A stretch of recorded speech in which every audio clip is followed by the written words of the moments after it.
다들 잘 계셨죠? 손 흔들고. 예. 방금 소개받은 최영종 목사입니다. 우리 목사님 너무 목소리가 멋지셔갖고 최영종 목사입니다.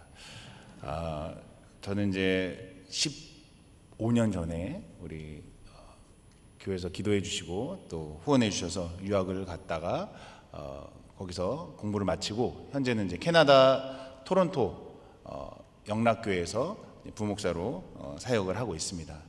아까 잠깐 소개해 주셨는데 제가 이제 캄보디아 지금 뭐 잡혀가고 막 인질 뭐 소동극이 있고 아주 좀 어려운 걸로 알고 계실 텐데 그쪽 지역 말고 좀 내륙 쪽에 저희 교회에서 사역하는 그 고아원이 있어서 거기를 이제 선교를 다녀왔습니다. 그래서 지금 열흘 동안 선교를 하고 이제 내일 다시 제가 살고 있는 캐나다로 출국하기 앞서갖고 또 이렇게 감사하게도 기회를 주셔서 우리 성도님들 오랜만에 뵙고 인사 나누고 또 말씀 나눌 수 있게 되어 감사하고 또 기쁘게 생각합니다. 저를 모르시는 분들도 계실 텐데 제가 5년 동안 우리 금요 철야할 때 찬양인도 뭐 주일날 찬양인도 이렇게 했었거든요. 이제 유학 가기 전에. 그래서 감사합니다. 그래서 되게 감격스럽고 이렇게 마음이 좀 새롭고 뭉클뭉클하고 또 저랑 같이 사역했던 우리 집사님 또 자매 또 계속 금요 기도를 또 싱어로 이렇게 찬양팀으로 섬기고 있는 모습을 보니까 너무 이렇게 기분이 참 새롭고 좋습니다. 그런 의미에서 오늘 같이 오늘 우리에게 주신 하나님의 말씀을 함께 나누며 또 그 가운데 하나님께서 주시는 말씀 듣는 은혜가 있으시길 바랍니다. 뭐 아멘 안 하기로 뭐 작정을 하셨나요? 왜 이렇게 다들 조용을 하신데? 자, 오늘 제목은 May I be happy, 영어죠. 제가 또 캐나다에서 왔으니까 또 영어를 또 좀 쓸까. 사실은 이제 May I be happy라는 그 제목을 하게 된 뭐 여러 가지 계기가 있는데 캄보디아에서 제가 이제 열흘 동안 사역을 하고 이제 오면서 느낀 점, 그 캄보디아에 있는 사람들은 우리 한국 사람보다 키가 조금 작고 좀 까무잡잡하지만 엄청나게 잘 웃더라고요.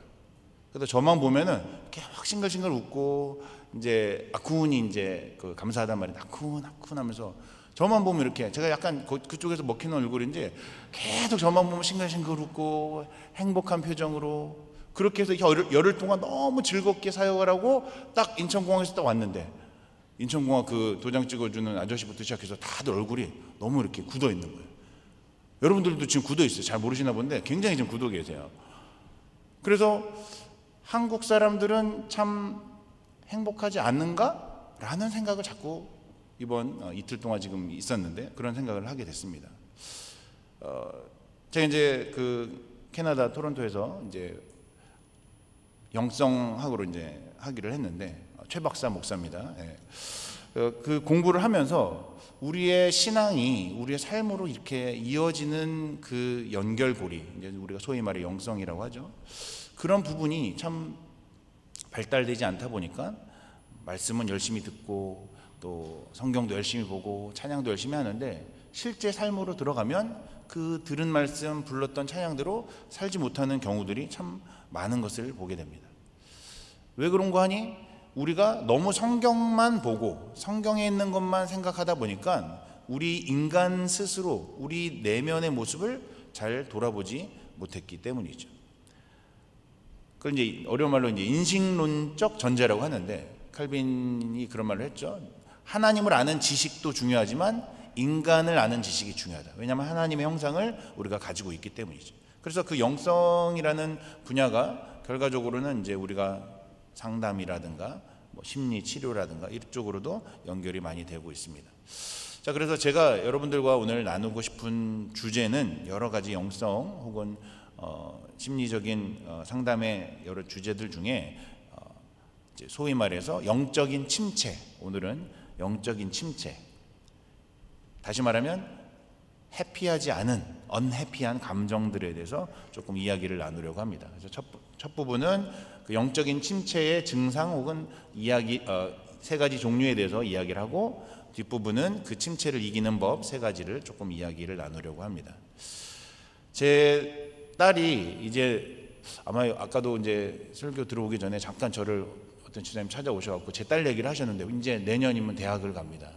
여기 있을 때 꼬맹이 여기서 태어나갖고 유아세를 받았던 아이가 이제 곧 대학을 가고, 저도 그 대학을 가는 아이의 길을 위해서 기도하는 학부모다 보니까 요즘 제가 언해피해지는 거예요. 자꾸 얘를 어떻게 보내야 되지, 어떻게 서포트를 해야 되지, 어떻게 지도를 해야 되지, 너무너무 이렇게 고민을 많이 하게 됩니다. 그러니까 내 믿음과 내가 가지고 있는 목사라는 어떤 그 지위와 상관없이 우리의 믿음이 자꾸 일상의 모습으로 가면 흔들리게 된다는 거죠. 믿음이 흔들린다는 말이 그런 말입니다. 그래서 이것이 깊어지면 걱정과 염려와 슬픔과 더 깊이 나가면은 허무함의 인생으로 느끼게 된다는 것이죠. 특별하게 무슨 문제가 있는 것도 아닌데 우리가 작은 문제들을 접할 때 굉장히 걱정하고 무기력해지는 경우가 있다는 것이죠. 우리 특히 젊은 분들이 오늘 많이 오셔서 어두운 나의 길을 앞으로 어떻게 살아야 될 것인가, 또는 뭐 우리 여성분들 중에 뭐 갱년기로 오신 분들, 뭐 산후우울증, 뭐 청소년들은 또 학업에 대한 스트레스로 인해서 불안함, 이런 것들이 있을 수 있죠. 뭐 이도저도 아니면은 이제 남편 때문에 속상하신 분들, 남편이 사춘기이신 분, 뭐 이랬잖아요. 행복하기도 바쁜 이 삶에서 우리가 우울하고 무기력한 감정들이 계속되는 게 왜 그런가? 그 영적인 침체에 대해서 한 3가지로 제가 조금 분류를 해보도록 하겠습니다. 첫 번째는 영적인 그냥 침체라고 말하기보다는 이제 흔히 말하는 슬픔입니다. 슬픔. 이 슬픔이라는 것은 우리가 이제 우울한 감정이라든가 불안한 마음, 뭐 어떤 강박적인 감정들이 일어나기도 합니다. 자, 그런데 그런 우울하고 슬픈 감정들은 뭐 어떤 심리학에서는 부모나 가족에게 뭐 사랑을 받지 못해서 그렇다, 어려운 말로 애착 대상을 이제 잃어버려서 그렇다, 이런 경우들이 있다는 것이죠. 그러니까 애착 대상을 잃어버리고 어떤 다른 사람들의 기대에 부응하지 못했기 때문에 더 노력하는 거예요. 그래서 이런 사람들은 주로 자기가 잘했는데도 불구하고 다른 주변 사람들한테 미안하다고 하고 그 자기의 그 행한 일들에 대해서 만족하지 못하는 경우들이 많다는 것이죠. 열심히 노력했는데, 열심히 섬겼는데 그것으로 인해서 온당한 결과를 받지 못했을 때 그런 좌절들이 계속되면 우리가 일종의 상실감을 겪게 되고, 그것은 결과적으로는 하나님을 원망하는 거죠. 하나님은 나를 사랑하지 않는가 봐. 하나님 앞에 내가 무슨 죄를 지었나 봐. 그러면서 다윗도 시편에서 하나님이셔 내게 하나님의 얼굴을 가리지 마시기를 원합니다, 이렇게 기도하기도 하죠. 다윗뿐 아니라 대표적인 이제 성경에 나오는 이 슬픔 혹은 하나님에 대한 원망에 대한 케이스가 룻기에 나오는 이제 룻의 시어머니 나오미입니다. 화면이 나오나요? 룻기 1장 20절에 이렇게 기록되어 있어요. 나오미가 그들에게 이르되 나를 나오미라 부르지 말고 나를 마라라 부르라. 이는 전능자가 나를 심히 괴롭게 하셨음이니라. 이름이 원래 나오미가 기쁨이라는 이제 의미인데 슬픔 혹은 쓴물이라고 말하는 마라라고 부르라. 나는 더 이상 내 이름은 기쁨이 아니야. 나는 더 이상 희락이 아니야. 나를 쓴물, 저주받은 자, 하나님으로부터 멀어진 자라고 나를 불러라 라고 이 시어머니인 나오미가 이 얘기했다는 것이죠. 잘 아시다시피 여러분들도 남편도 죽고 자기 아들도 죽고 이제 며느리 혼자 남은 인생이 자기가 생각해도 너무 기구한 것이죠. 모든 경우가 뭐 그렇지는 않겠지만 결과적으로는 가족들로 인한 상실감, 또 사랑하는 사람이 혹은 뭐 요즘은 뭐 반려견도 그렇게 큰 트라우마를 주기도 한데 누군가 사랑하는 사람을 잃었을 때 그 슬픔이 결국은 내가 뭘 잘못해서 그런가 하면서 내 감정을 계속 소용돌이치게 만든다는 것이죠. 결과적으로 그런 것들은 우리가 하나님과 멀어지게 하는 결과를 낳기도 합니다. 자, 슬픔이라는 첫 번째 카테고리가 있다면, 두 번째는 슬픔이 조금 더 심화되는 거예요. 무기력 혹은 이제 우울함, 슬픔이 만성화됐을 때, 이제 신경쇠약이라고도 우리 정신학에서는 말하기도 하는데요. 그 슬픔의 감정이 누군가로 인해 실망하고 누군가로부터 상실된 감정이라면 그게 계속적으로 악화되고 반복이 되면 결국은 자기 상실까지 나아가게 된다는 것이죠. 자기 의식과 깊은 상관관계가 된 것입니다. 결과적으로는 통제할 수 없는 수준의 자기 비하, 그게 막 깊어지면 결과적으로는 인생이 무의미해지는 거예요. 인생 덧없게 느껴지는 것이죠. 소위 말해서 사는 게 재미없고, 혼자만의 세상으로 자꾸 들어가고 다른 사람과 만나는 것을 꺼려하고, 혹시 이 자리에도 혹시 그런 분들이 계신지 모르겠어요. 금요철에 그런 분들이 좀 많이 오시더라고요.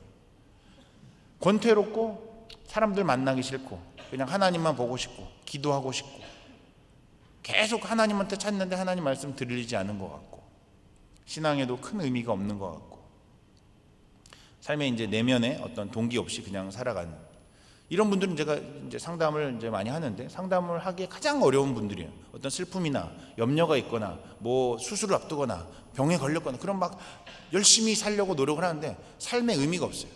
그러니까 그냥 오늘 밤 자다가 내일 그냥 하나님 품으로 갔으면 좋겠다, 이렇게 말씀하시는 분들도 제가 종종 만나게 된다는 것이죠. 성경에도 이런 경우가 왕왕 있는데요.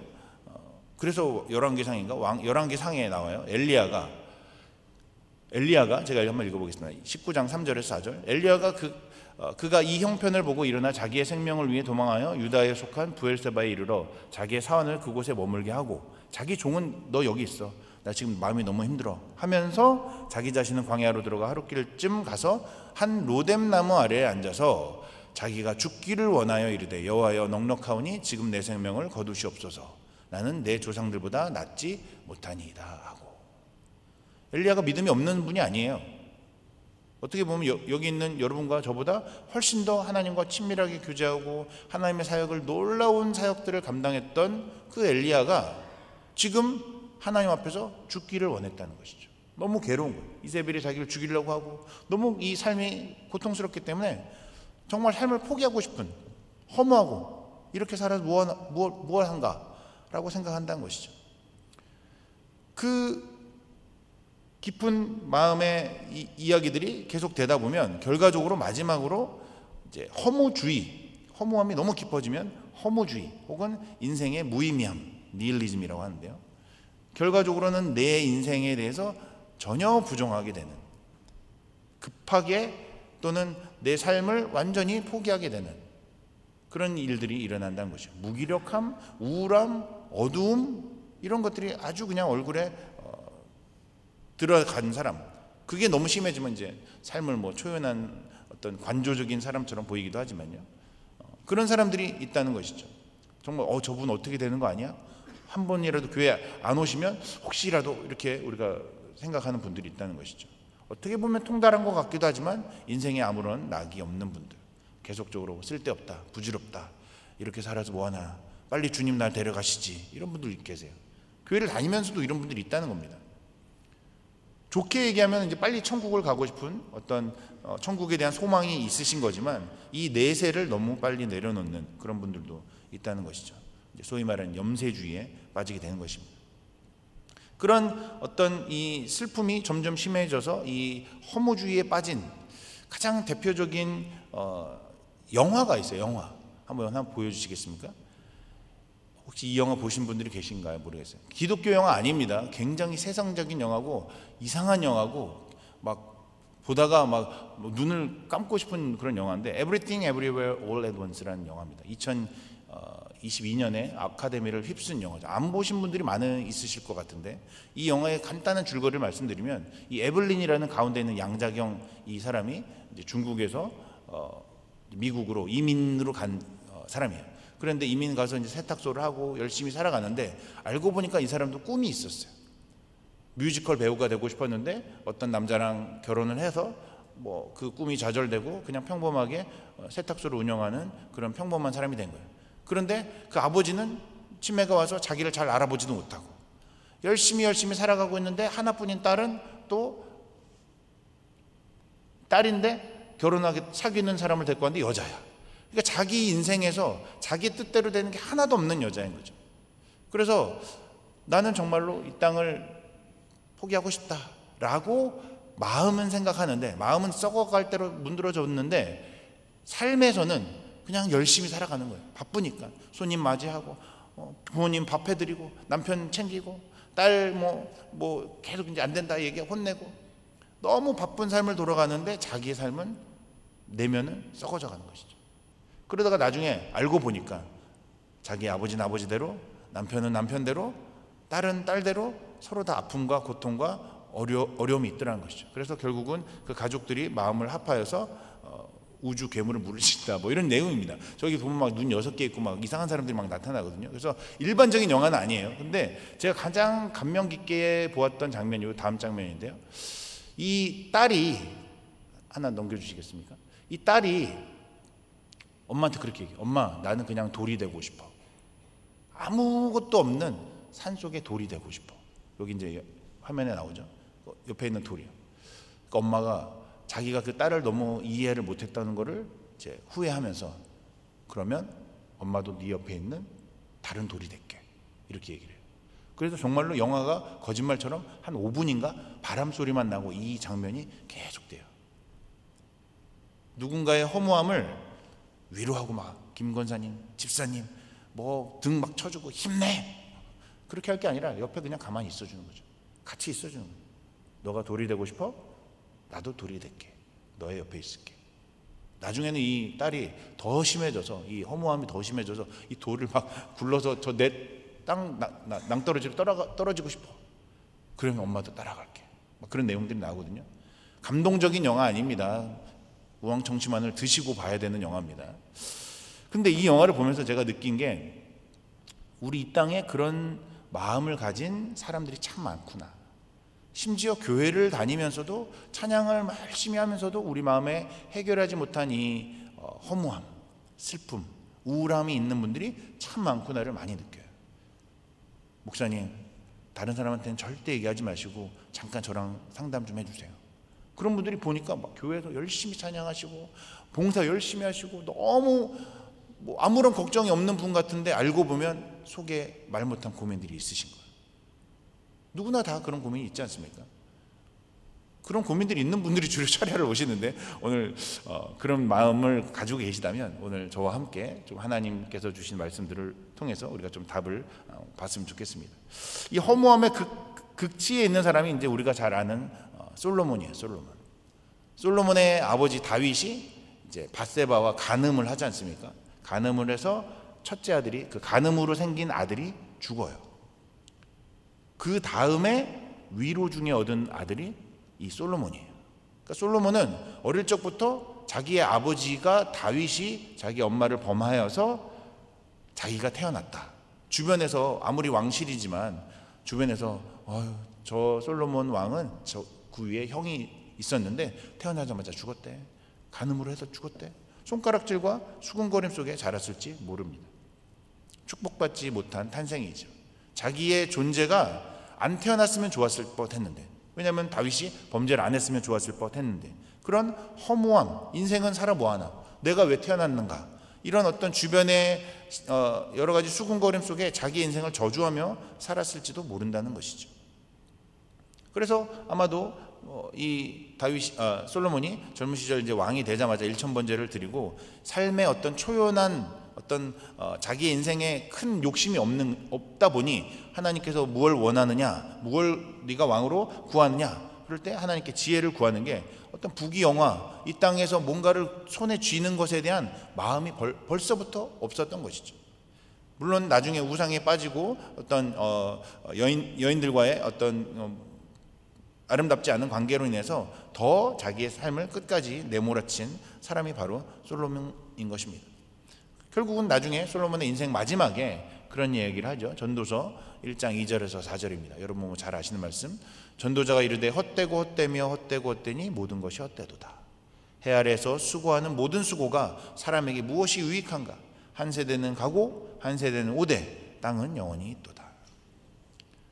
인생 자체가 손가락질과 불행함 속에서 태어난 솔로몬이 세상의 모든 부귀영화를 가져봤는데, 지혜도 가져봤는데 결국 이 땅에서의 삶은 헛되고 헛된 것이다. 그런 슬픔과 우울함과 허무주의까지 나가는 이 모든 영적인 침체, 이런 언해피한 감정을 우리가 어떻게 극복할 수가 있을까요? 기도해, 집사님, 내가 기도할게. 그 말로 위로가 될까요? 되면 참 좋겠는데 그렇지 못한 분들이 있더라는 것이죠. 정확히 말하면 그것을 극복이라는 말보다 우리가 어떻게 믿음으로 마주할 수 있는가, 이런 말이 좀 더 적절할 것 같습니다. 결과적으로는 하나님의 특별한 은혜가 필요하다는 것이죠. 제가 이 설교를 준비하면서 어떤 노래가 막 생각이 났어요. 여러분 혹시 아시는지 모르겠는데 케이팝 밴드죠. 아이돌 밴드 데이식스라는 그룹이 있습니다. 놀면 뭐하니 뭐 여기도 막 나오고 캐나다에서 그 친구가 이제 여기 한국으로 왔는데 영케이라고 뭐 BTS처럼 막 춤추고 그런 밴드 그런 아이돌이 아니라 이제 연주하는 우리 찬양단처럼 연주를 하는 그런 밴드예요. 작년에 2024년에 멜론 뮤직에서 가장 많이 스트리밍한 들은 노래 차트 100에 무려 4곡이나 있습니다. 그 중에 하나가 이제 해피라는 노래. 해피 혹시 아세요? 해피 그 가사를 읽어보면 이 노래는 굉장히 경쾌하고 굉장히 신나는데 가사가 참 눈물이 나요. 제가 한번 읽어보겠습니다. 성경도 아닌데 K-팝 유행가 가사입니다. 그런 날이 있을까요? 마냥 좋은 그런 날이요. 내일 걱정 하나 없이 웃게 되는 그런 날이요. 뭔가 하나씩은 걸리는 게 생기죠. 과연 행복할 수 있을까요? 그런 날이 있을까요? 꿈을 찾게 되는 날이요. 너무 기뻐 하늘 보고 소리 지르는 날이요. 뭐 이대로 계속해서 버티고 또 버티면 언젠가 그런 날이 올까요? 요즘 젊은이들이 이런 노래를 부른다는 거예요. 이런 노래를 부르면서 소위 말해서 이제 힐링 받았다, 위로 받았다. 나만 그런 게 아니구나. 저 케이팝 오빠들도 저렇게 노래 부르고 그런 날이 올까요? 언해피한 감정을 얘기하네. May I be happy 하세요. 매일 웃고 싶어요. 걱정 없고 싶어요. 아무나 좀 답을 알려주세요. So help me. 좀 도와주세요. 주저앉고 있어요. 눈물 날 것 같아요. 그러니까 제발요. Tell me it's okay to be happy. 나 행복해도 된다고, 나 좀 괜찮아도 된다고 누가 좀 말 좀 해주세요. 그래갖고 제가 좀 알려주고 싶어가지고 오늘 성경의 내용들을 한번 3가지로 한번 좀 살펴보기를 원합니다. 오늘 본문 이사야 43장에 그런 중요한 힌트들이 있는데요. 3가지로 말씀드리겠습니다. 첫 번째로는 하나님은 전능하신 창조주이시다. 하나님은 전능하신 창조주시다. 우리 1절 한번 읽어봤으면 좋겠습니다. 1절 상반절만 한번 같이 읽겠습니다. 야고봐 시작. 야고봐 너를 창조하신 여호와께서 지금 말씀하시느니라. 이스라엘아 너를 지으시니가 말씀하시니라. 지금 우리를 됐습니다. 너를 창조하신 분이 말씀하신다. 언해피한 감정, 우울한 감정, 심지어 인생이 허무하다고 느끼는 너를 지으시고 창조하신 하나님께서 말씀하신다. 너 그 말씀 들어라. 오늘 이 저녁에도 우리 전능하신 창조주 하나님께서 우리에게 말씀하신 줄 믿습니다. 아까 나오미가 자기의 인생이 너무 힘드니까 남편도 죽고 아들들도 다 죽고 그러니까 뭐라고 고백했냐면 전능자가 나를 괴롭게 했다. 내 이름 이제 나오미라고 부르지 말고 마라라고 불러라. 하나님이 전능하신 창조주라는 걸 알고는 있었지만 그 삶으로 고통 속에서 그 창조주 하나님은 온데간데 없고 나 그냥 망했어. 내 인생 망했어. 최망함. 나 그렇게 불러줘. 나 김고통이라 불러줘. 나는 인생에 즐거움이 없어. 그 고통까지도 기쁨으로 바꿀 수 있는 분이 우리 하나님인 줄 믿으시기 바랍니다. 창조주 하나님이 그런 분이란 거예요. 너무 힘들고 원망스러워서 하나님을 제대로 믿고 제대로 고백하지 못한다는 것이죠. 우리의 감정을 떠나서 하나님께서 우리를 변화시키시는 그 은혜가 있다는 것입니다. 룻기 4장 14절에서 15절 결국 이 창조주 하나님을 만난 룻의 시어머니인 나오미가 이렇게 이야기하는 거죠. 여인들이 나오미에게 이르되 찬송할지로다 여호와께서 오늘 내게 기업 물을 자가 없게 하지 아니하셨도다. 이 아이의 이름이 이스라엘 중에 유명하게 되기를 원하노라. 이는 내 생명의 회복자이며 내 노년의 봉양자라. 곧 너를 사랑하며 7 아들보다 귀한 내 며느리가 낳은 자로다 하니라. 이 보아스라는 선인을 만나게 되는데 그 고통의 시간, 내 이름을 고통이라고 말하라고 부르라고 하는 그 시간을 참고 견디고 인내하다 보니 창조주 하나님이 나에게 그 고통을 슬픔으로 바꿔주신 놀라운 역사를 만나게 된다는 것이죠. 그 하나님을 만난 나오미의 고백이 찬송하리로다. 우리 하나님을, 나의 전능하신 하나님, 창조주 하나님, 우리의 슬픔을 분명히 아시고 공감하시고 가장 좋은 길로, 가장 완전한 길로 인도하시는 분이신 줄 믿으시기 바랍니다. 우리의 창조자 하나님이 우리의 삶을 변화시키실 것입니다. 두 번째로 하나님은 우리의 구속자가 되신다는 것입니다. 아까 1절 우리가 상반절만 읽었는데요. 1절 하반절 한번 읽겠습니다. 시작. 너는 두려워하지 말라. 내가 너를 구속하였고 내가 너를 지명하여 불렀나니 너는 내 것이라. 아멘. 이 앞에 창조주, 전능하신 창조주가 그냥 이 세상을 막 창조하신 게 아니라는 거예요. 그냥 우리를 그냥 그리스도인이 되고 한 명 한 명 그냥 마구잡이로 뽑으신 게 아니라는 거예요. 분명히 예수 그리스도의 피값으로 우리를 구속하였다는 거죠. 너를 지명하여 불렀나니 너는 내 것이라. 값을 치렀다는 거예요. 그냥 휘휘 그냥 뭐 은평교회 모여라 해갖고 이 교인이 된 게 아니에요. 한 분 한 분 구속하셔서 한 분 한 분 그 영혼을 위해서 예수 그리스도라는 피값을 지불하셨다는 것입니다. 3절 한번 같이 읽어볼까요? 3절 오늘 본문 3절 시작. 대저 나는 여호와 내 하나님이요 이스라엘의 거룩한 이요 내 구원자임이라. 내가 애굽을 너의 속량물로 구스와 스바를 너를 대신하여 주었노라. 분명히 하나님은 우리를 위하여 예수 그리스도를 대신하여 주신 우리의 구속자란 거죠. 그냥 구원자가 아니라 우리를 위하여 그 값을 치르신 구원자라는 거예요. 우리를 위하여 속량물로 이 너의 대적들을 내가 다 진멸시킬 것이다. 하나님께서 말씀하신다는 것이죠. 결과적으로는 우리에게 예수 그리스도라는 가장 존귀한 보혈을 흘리게 하신 그 하나님이 우리를 버려두지 않으실 것입니다. 사랑하는 딸아, 사랑하는 아들아, 내가 가장 사랑하는 아들 예수를 너를 위해 주었어. 너는 내가 눈동자처럼 보호하는 나의 가장 소중한 나의 자녀야. 이 말씀을 우리가 잊지 않아야 된다는 것입니다. 창조주 하나님, 나를 구속하신 하나님, 우리를 얼마나 사랑하시는지 뭐 찬양 가사에도 많이 있는 말이죠.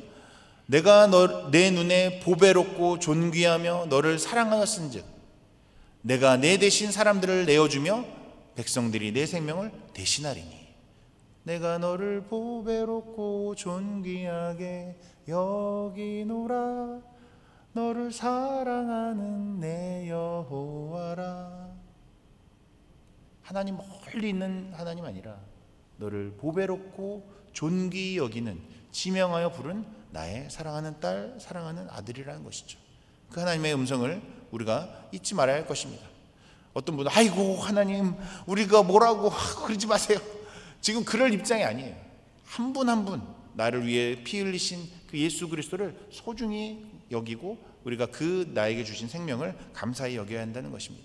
아까 솔로몬도 어쩌면 자신의 출생의 비밀을 알게 된 후에, 태어났을 땐 몰랐죠. 사람들이 자꾸 수근수근하고 시녀들이 막 저기서 막 도련님 하면서 그랬을 때 자기가 어떻게 보면 그렇게 청소년 때 요즘 이제 젊은 사람들 말로 흑화되고 삐뚤어질 거야 이럴 수도 있었잖아요. 그런데 자기의 출생의 비밀을 알면서도 그렇게 삐뚤어지지 않고 일천번제를 하나님께 드리는 나름대로 선하게 잘 자랐던 이유가 있어요.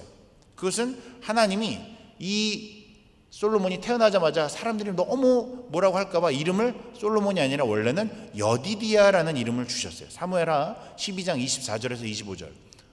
다윗이 그의 아내 바세바를 위로하고, 이제 첫째 아들이 이제 죽었으니까 위로하고 그에게 들어가 그와 동침하였더니 그가 아들을 낳음에 그의 이름을 솔로몬이라 하니라.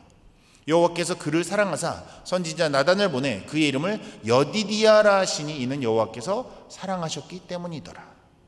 성경 전체에 하나님이 너는 내가 사랑하는 자야 라고 이름을 딱 찍어준 사람 솔로몬밖에 없어요.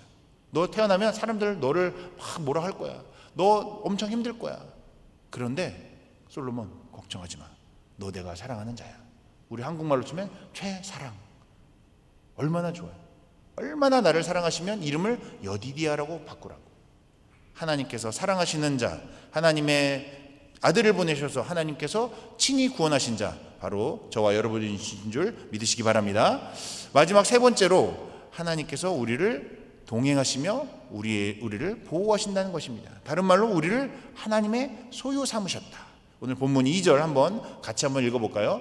시작. 내가 물 가운데로 지날 때에 내가 너와 함께 할 것이라. 강을 건널 때에 물이 너를 침몰하지 못할 것이며 내가 불 가운데로 지날 때에 타지도 아니할 것이요 불꽃이 너를 사르지도 못하리니. 아멘. 우리를 늘 보호하시며 지키시고 동행하시며 함께할 것이라. 내가 너와 늘 함께할 것이라. 지금 당장 내 눈에 좋은 결과가 안 보일지라도 낙심할 필요가 없다는 것입니다. 지금 주님이 우리와 함께 하신 줄 믿으시기 바랍니다. 주님이 물 가운데로 지날 때, 불 가운데로 지날 때, 어떤 고통이 나를 엄습하여 우는 사자와 같은 마귀가 나를 삼키려고 할 때 두려워할 필요가 없다는 것입니다. 왜냐? 하나님이 나와 늘 함께 하시기 때문입니다. 우리의 삶은 우리의 것이 아니에요. 하나님께 소유가 된, 하나님께 속한 자라는 것이죠. 구속이란 말이 그런 거잖아요. 이게 막 구속됐다 이게 아니라 하나님의 피값을 주고 속하였다, 돈을 냈다는 거예요. 하나님의 아들 예수 그리스도의 피값을 주고 하나님의 소유로 삼으신 거예요. 그러니까 하나님이 가장 사랑하는 자로 삼은 우리는 다른 것을 걱정할 필요가 없는 거예요. 우리 주인이 하나님이시니까 하나님을 영광을 위하여 하나님을 찬양하며 하나님을 예배하며 살기만 하면 된다는 것입니다. 7절 말씀 한번 같이 한번 읽어볼까요? 시작. 내 이름으로 불려지는 모든 자 곧 내가 내 영광을 위하여 창조한 자를 오게 하라. 그를 내가 지었고 그를 내가 만들었느니라. 아멘. 내 삶을 내가 책임져야 한다면 얼마나 슬프고 무기력하고 얼마나 허무할까요? 아무것도 되는 게 없는데 얼마나 마음이 아프겠습니까? 답이 없는 인생, 내 마음대로 할 수 없다면 얼마나 좌절스럽겠냐는 것이죠. 그러나 사랑하는 여러분, 우리는 우리의 것이 아닙니다. 내가 내 것 같아 보이지만, 내 인생이 내 것 같아 보이지만 내 게 아니라는 거예요. 우리가 주님 주님, 말로는 주님이 하는데 주인님이잖아요. 주인님 주인님 주여 부르지만 맨날 내 인생 내가 걱정하고, 내가 어떻게 핸들해야 될까, 내 자녀 어떻게 내가 해야 될까, 내 부모님 어떻게 내가 해야 될까, 걱정만 하다 보면 그 걱정 자기가 다 책임져야 돼요. 그런데 하나님 분명히 말씀하시죠. 너는 내 것이라. 너는 내가 예수를 주고 산 나의 소유다. 걱정하지 마라. 하나님의 영광을 위하여 그냥 열심히 믿음으로 살기만 해라. 하나님이 우리의 진정한 주인님이신 줄 믿으시기 바랍니다. 결론을 맺겠습니다. 오늘 설교 제목이 아까 그 데이식스라는 그룹의 노래 제목 May I be happy? 저 행복해도 될까요? 우리 젊은이들이 소심해 졌어. 그냥 행복하면 되는데 저 행복해도 될까요? 내 인생에 막 불행한 일들만 있는데 내가 웃어도 될까요? 제가 이거를 이제 우리 같이 교회에 있는 그 목사님께 물어봤어요. 나 이번에 설교하는데 May I be happy 어때요? 그 목사, 그 영어권 목사님 있거든요. 영어권 목사님이 목사님, of course, you don't need to ask, you're happy. 그냥 permission 필요 없어요. 그냥 행복하면 돼요. 목사님 행복하세요. 저보다 나이도 어린데 자꾸 막 손가락질하면서 you don't need to be permission to be happy. 행복해도 될지 말할지 허락받을 필요가 없다는 것이죠. 주 안에서 그냥 행복하면 돼요. 주 안에서 평안하면 돼요. 우리가 하나님께서 우리의 창조주요 구속자요 우리를 지명하여 부르셨다는 것을 머리로만 믿는 것이 아니라 이 마음으로 믿고 그냥 하나님 안에서 자유하면 된다는 것이죠. 이 불확실한 세상 속에서 어떻게 보면 세속화가 몰려와서 우리의 마음을 자꾸 근심 걱정으로 우울하게 만들고 슬프게 만들고, 내 자녀는 어떻게 할지, 내 삶은 어떻게 할지, 내 부모님 어떻게 할지, 경제적으로는 어떻게 할지, 건강은 어떻게 할지 염려투성이. 지금 여기 안에도 그런 염려 기도 제목들이 다 있으실 거예요. 당장 다음 주에 군대 가는 친구도 지금 여기 와 있고, 아까 얘기했는데 이제 주님의 길을 걷는 또 분도 계시고, 우리의 길을 내 거라고 생각하면 그 시간 못 견딥니다. 주님의 것이고 내가 주님께 속하여 있고 주님이 나의 창조주요 구속자요 나를 보호하시는 분이다. 이 사실을 온전히 믿고 주님을 온전히 따라가는 저와 여러분들, 특별히 사랑하는 우리 은평의 모든 성도님들 되시기를 주님의 이름으로 간절히 축원합니다. 기도 한번 하겠습니다. 사랑이 풍성하신 하나님, 우리 하나님 아버지를 찬양합니다. 우리가 오늘 이 말씀을 들으면서 우리 안에 베풀어 주신 하나님의 은혜와 긍휼의 약속에 다시 한번 감사하게 됩니다. 우리의 삶이 아무리 슬프고 무기력하고 우울한 일들 뿐일지라도 너는 두려워하지 말라. 내가 너를 구속하였고 내가 너를 지명하여 불렀나니 너는 내 것이라 약속하신 그 주님, 눈동자처럼 지켜 보호하신다고 말씀하신 그 주님을 따르기를 원합니다.